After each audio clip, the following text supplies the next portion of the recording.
Exciting sports weekend we just had. Between the NBA playoffs, we had the PGA Tour with Dustin Johnson going nuts. We had, of course, Major League Baseball action and a NASCAR doubleheader. So trying to ramp myself back up into getting excited about this week, but it kind of helps because we have a 7-game slate on tap for tonight. Despite it being a 7-game slate, there are a lot of good pitching options available for us tonight. 7-game slates can sometimes get kind of dicey. That's in the range where we can potentially see some slates where there are no legitimate pitching options. But for tonight, I think that is not a concern. Trevor Bauer, Jack Flaherty, Lance Lynn, Kenta Maeda, Aaron Savali, Framber Valdez. A lot of good options. Not all those are viable options for tonight, but it's a good way to start this week and try to keep the momentum rolling from what was a really fun weekend. Welcome on into the Solo Shop. That's right here on the FanDuel Podcast Network and numberFire.com. My name is Jim Sonis. I am a senior writer and analyst for numberFire.com, here to take a look at tonight's 7-game main slate with lock set for 7 to 10 this evening. There are no big weather notes for this slate, but it is warmer than it has been in St. Louis. It's about 90 degrees for the Cardinals and the Royals, so I would bump hitters up in that one. That's the only true weather note for tonight. Everything else seems to be okay, so should be good to fly for this one. As a reminder, we now have a daily Q&A show on the FanDuel YouTube, Twitch, and Facebook pages, going through your questions about that night's MLB DFS slate. That goes live at 4 p.m. Eastern time every weekday until about 4:25. If you have questions about pitchers, stacks, one-offs, process, whatever it may be, I'll be there for 25 minutes from 4 p.m. until 4:25. So make sure you are subscribed to the FanDuel YouTube page or on Twitch or Facebook. Also, a reminder, the Solo Shot, if you want it a little bit earlier, is on YouTube every weekday morning as well. We'll have our PGA podcast going up tomorrow for the next round of the FedEx Cup playoffs. That'll be going up tomorrow at 10 a.m. on YouTube. And then, of course, we have our NBA and NHL podcasts and our NASCAR podcasts, all on the numberFire Daily Fantasy Podcast feed. Speaking of those NBA playoffs, they are upon us, and FanDuel has you covered. Compete in the Mountain Dew NBA Free Play daily from now through September 4th for your chance to win your seat in a virtual event with NBA legends Gary Payton and Ray Allen. With each entry, you'll be entered into the King of the Mountain 3-point bonus for your chance to win a share of $15,000, brought to you by Mountain Dew, official sponsor of the NBA. For more details, visit FanDuel.com or download the FanDuel app today. Eligibility restrictions apply. Let's take a look at the pitching preview for this Monday slate. And as mentioned, it is pretty tasty. Trevor Bauer is the highest salary guy. He checks in at $12,000, followed by Jack Flaherty at $10,000. Lance Lynn is $9,800. Kenta Maeda, fresh off that almost no-hitter, $9,400. Aaron Savali is facing him in the exact same game. He is $93,000. And then Framber Valdez is $9,000. Brad Keller and Merrill Kelly are the others above $8,000. Now, Bauer is costly at $12,000, and he does force you to hunt for value stacks. But that's something I still want to make happen because I think Trevor Bauer is fully worth that salary for tonight. He is facing the Brewers, and the Brewers, although better than where they were, still struggling a lot this year. They have just a 70 WRC plus versus righties. Their strikeout rate is 27%, and that has actually come down from where it was. So it's trending the right way at least. But the matchup is still good, and we know that the individual talent is there for Bauer as well.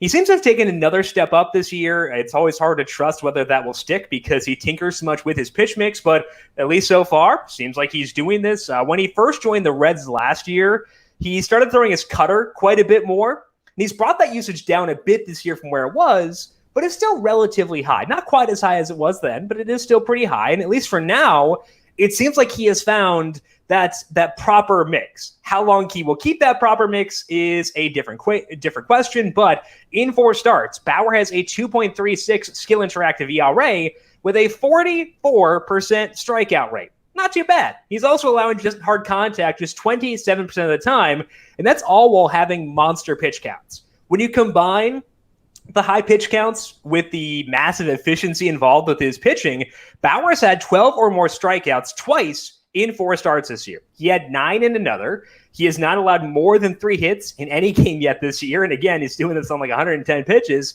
And that's what you need in order to be worth $12,000 from a salary perspective. And Bauer is that. So We will focus on finding value in the stacking section because I know that a lot of you have, maybe turned off by the salary of Trevor Bauer, but I think for him in this specific matchup, he is worth it. So Trevor Bauer, my number one pitcher, even when you consider his salary for tonight. Now, obviously, not all of you are going to want to use Bauer, which is totally understandable. I get it. I've been there. And I think that Lance Lynn is a fully viable alternative at $9,800. There is some overlap between Lynn and Bauer, too. Lynn is kind of like the light version of Trevor Bauer because they're two of the pitchers most willing to go crazy deep into a game. They both regularly sniff 110 pitches. Lynn specifically has gone 110 and 111 his past two starts. So the volume there will be on par with Bauer's, and he'll get some strikeouts, too. He has been going in the opposite direction to most pitchers. We've seen a lot of pitchers ditching their four-seam fastballs, throwing more off-speed stuff, and it's been effective for them. But Lynn's going the other way, throwing more four-seam fastballs, and it makes sense because for him it is a great pitch, and it's working too. Over his past 13 starts with more four-seam fastballs, Lynn has a 30% strikeout rate with a 3.70 skill interactive ERA. So he's throwing lots of pitches, he's getting lots of strikeouts, and he is on par with Trevor Bauer there. The big split for me is the matchup. Lynn is facing the Athletics, and they will strike out, but they're hitting well despite the fact they will strike out. They have a 44% hard hit rate and a 44% fly ball rate versus righties so far this year. So the matchup is riskier than the matchup you have with Trevor Bauer, but you do get a salary dip to compensate. I prefer Bauer even when you consider the salary because I just think his strikeout stuff is too good to pass up, and I love the matchup, but Lynn is a fully legitimate alternative. If I have 10 lineups and I want to split them just between Bauer and Lynn, I'd say probably 7 Bauer, 3 Lynn. I think that's where I'm leaning for right now. I think that Lynn does justify exposure there, but I do prefer Bauer by a decent amount despite the salary. Now, there are some intriguing stacks that carry expensive hitters for tonight, so I do think you have two options for value at pitcher. One of them is Merrill Kelly. He's at home against the Rockies. Good situation, good matchup, solid pitcher. He's $8,600.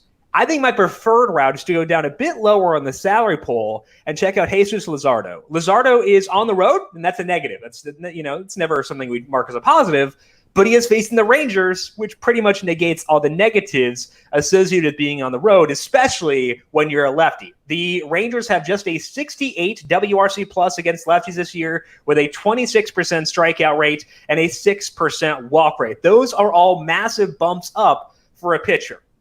Luzardo specifically making his 5th start this year. He had one big hiccup game. It was against the Giants when he had to start on short notice because Frankie Montas got scratched. He allowed 6 runs there. But the other 3 starts for Luzardo have all been at least decent. He's gone at least 5 innings and had at least 5 strikeouts in each. He's allowed no more than 2 earned runs. It is of note that all 3 of those good starts came at home, and the one bad one was the one on the road. So we should keep that in mind.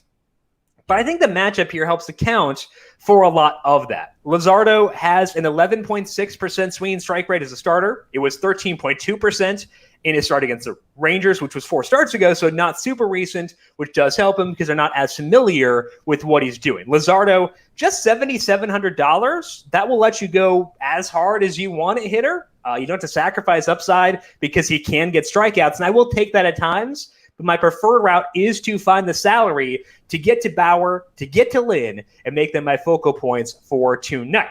Now, with Lynn and Bauer being my focal points at pitcher, I've got to find some value at hitter. So within the stacks, all 3 stacks, we're going to try to find teams that can give us some value, and we can use them whether we're going with Bauer or Lynn. Potentially can go there with Luzardo too, because I think that they do have some higher salary guys who are worth it. But the main intention here is to try to find some value. There are a couple stacks that have guys right around $3,000, and that's a zone you can live in for your Bauer lineups. The first one, and the one that I like the most, is the Diamondbacks. They're facing Ryan Castellani. Castellani is getting out of Coors Field, which is good, and Castellani wasn't that bad at Coors Field either, but I'm still skeptical about his profile. We've seen Castellani make 3 starts in the majors so far this year, and that is our most relevant sample on him because of the injury he had in the minors last year. He had an injury, he had bone chips in his elbow, got those cleaned out, looked better in the fall, so our most relevant sample is what we've seen from him in the majors so far this year. Castellani doesn't seem like he's going to be a big strikeout guy, and he is letting up a lot of hard contact.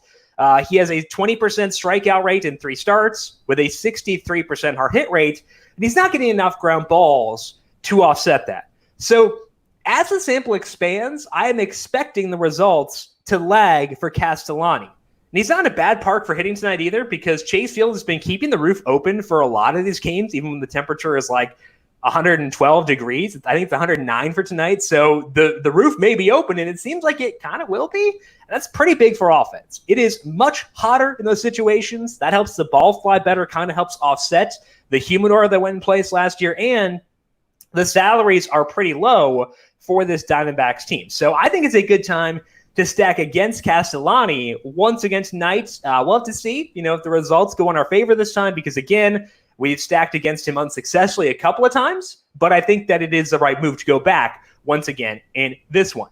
The guys right around $3,000 in the Diamondbacks lineup are Cole Calhoun, Christian Walker, David Peralta, and Eduardo Escobar. I am in on all those batters to help us get to Trevor Bauer. My favorite there are Calhoun and Peralta. Walker's right there. Escobar's results, not as great so far this year, but would go there for sure. Nick Ahmed usually bats 7th. He's $2,600. He's made good contact this year. So I think that you could go with Ahmed or Stephen Vogt, depending on who hits where for tonight. So the main appeal of the Diamondbacks is the guys right around $3,000 in Calhoun, Walker, Peralta, and Escobar. But they do have some other lower salary guys. If you want to use them to get up to Ketel Marte or Starling Marte, you could use guys like Ahmed and Vogt to do that. The other team with a lot of guys near $3,000 is the Cubs, and they're facing Casey Mize. And Mize looked awesome in his debut last week. He got 7 strikeouts in 4 1/3 innings. He had a 15.1% swinging strike rate against a White Sox team that has gone berserk ever since that game. So I could see a situation where we'd be tempted by Mize as a pitcher, especially with Chris Bryant being on the injured list. But I am okay stacking against him here. Mize spent most of last year down in Double-A. His strikeout rate there was 24% with a 6% walk rate. And that was against Double-A hitters. And against the Double-A hitters, he allowed a good number of balls in play. Now he comes up to the majors. Despite the strikeouts, we did still see Mize let up 3 earned runs in that debut against Chicago. I think people will be inclined to avoid the Cubs because of how well Mize pitched in that debut, because of the name value that he does carry despite being a prospect. But I am willing to give them a go here, and it's especially enticing with the salaries where they're at right now. Nobody has a salary higher than $3,300 in this entire Cubs roster. Only 2 guys are above $3,000. I think that's what's especially surprising about that, is that Javier Baez is $3,000. He has struggled quite a bit this year, so it's justifiable that his salary is lower, but we know he has upside. He can get there with dingers, get there with stolen bases. So despite the fact that Baez's results have not been that good this year, I still want plenty of him tonight. Kyle Schwarber, $2,700. Jason Hayward is $26,000. And I think the Cubs are a good option for your Bauer lineups. As long as you are okay stacking against Mize, I definitely am. I think that based on what we saw in Double-A, he's going to be good. He's going to be very good eventually. But for right now, I'm good stacking against him, especially when it's a lineup as talented as the Cubs. Even when you account for Bryant being out, I still think they're a team we should be stacking for tonight. For the third stack, I want to take advantage of the heat in St. Louis. I mentioned that in the open, where it's 90 degrees there. That's a good thing for offense. And I can't do so with the Royals. They're facing Jack Flaherty. We'll talk about him and things to watch. But the Cardinals get Brad Keller. Keller has not let up an earned run yet in 3 starts this year, and his strikeouts are up. But I think we can stack against him in this spot. The strikeout rate for Keller is 23%. That is up from 17% last year, and he hasn't let up more than 3 hits in any of his outings. Despite that, his skill interactive ERA is still 4.80. That's down a bit from 5.23 last year, so getting better, but still in the stackable zone. His walk rate is 12%. That's a big part of the reason the Sierra is up. So even if he's not letting up hits, Keller is still letting up base runners. The ground ball rate, 51%. It was 50% last year. So he is a legit ground ball pitcher. He is above average in that department, and we should expect that to continue as the sample gets larger.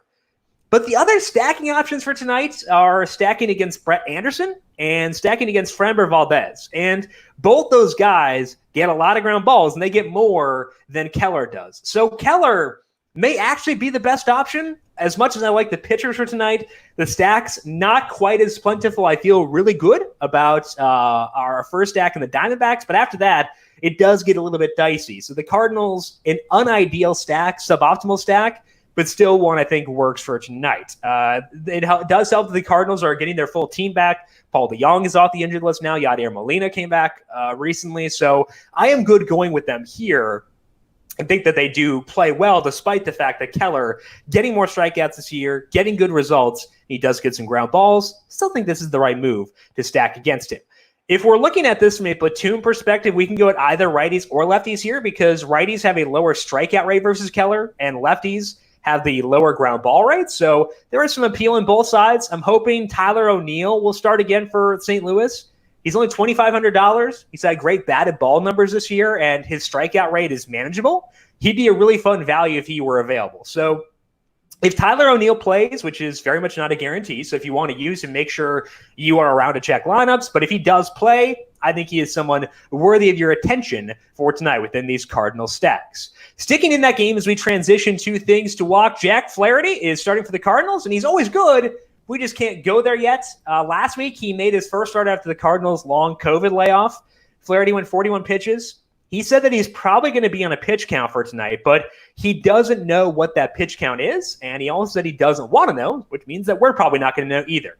Flaherty will go somewhere between 60 and 70 pitches, so no Flaherty yet in DFS. We'll get there eventually as his workload expands, but for right now, we're not going to be going at Jack Flaherty. All the stacks we were focusing on, we were trying to find value. But if you go Jesus Luzardo, you will have salary to burn. And I think that if I had that flexibility, I would go with the Astros for stacking. I think that they would be probably my number 2 stack if salary were not a consideration. The Astros are facing Patrick Sandoval. He's off to a rough start this year. The strikeouts are down from where they were last year. The results have gotten worse too. We've seen a lot of hard contact off of Sandoval, so it's a good amount of it on the ground, but he wasn't really a huge ground ball guy in the minors. So not necessarily expecting that ground ball rate to stick. That's been kind of the one redeeming aspect of his profile so far this year. The Astros do take a hit with no Alex Bregman, but I think they can still get it done. Carlos Correa specifically is $3,100, and I think he may be the best one-off available on the slate. I'll be putting him in there against Bauer, in there with my Bauer. My Lynn lineups is a one-off pretty often, so trying to find ways to live in that 3,000 range.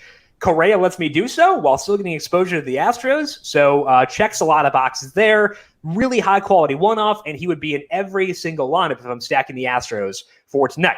I also don't mind the Angels in that exact same game. They are facing the aforementioned Framber Valdez. He is a good ground ball guy, and he's gotten good results this year, but he isn't overpowering. He lets up a lot of balls in play, which is a good formula for stacking. Justin Upton is $2,400. Joe Adele is $2,200. You can snag those guys at the middle to bottom part of the order.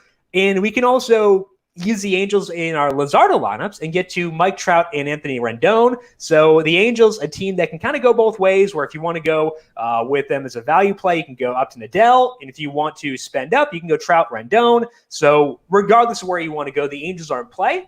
I would put them below the Cardinals and below the Diamondbacks and below the Cubs, but they are my number 5 stack for tonight. That is all the time that we have for today here on the Solo Shot, but as a reminder, as lineups come out, we will be discussing them today, 4 p.m. Eastern on the FanDuel YouTube, Twitch, and Facebook pages. So make sure you are subscribed to us on YouTube and also check us out on Twitch and or Facebook.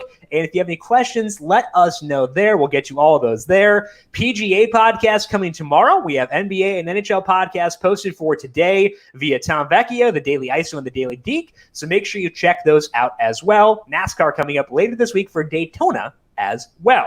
If you have any questions for me before 4 p.m., I am on Twitter at Jim Sannes, JimSannes. You can also follow the FanDuel Podcast Network at FanDuel Podcast. Big thank you to Calvin Theobald, our video producer, for running the video side of things here today. Thank you, Cal, as always. And thank you to everyone for tuning in. I hope you all had fantastic weekends. Hopefully it was profitable for you in DFS. And hopefully tonight can be more of the same. We'll talk to you again tomorrow. This has been the Solo Shot right here on the FanDuel Podcast Network.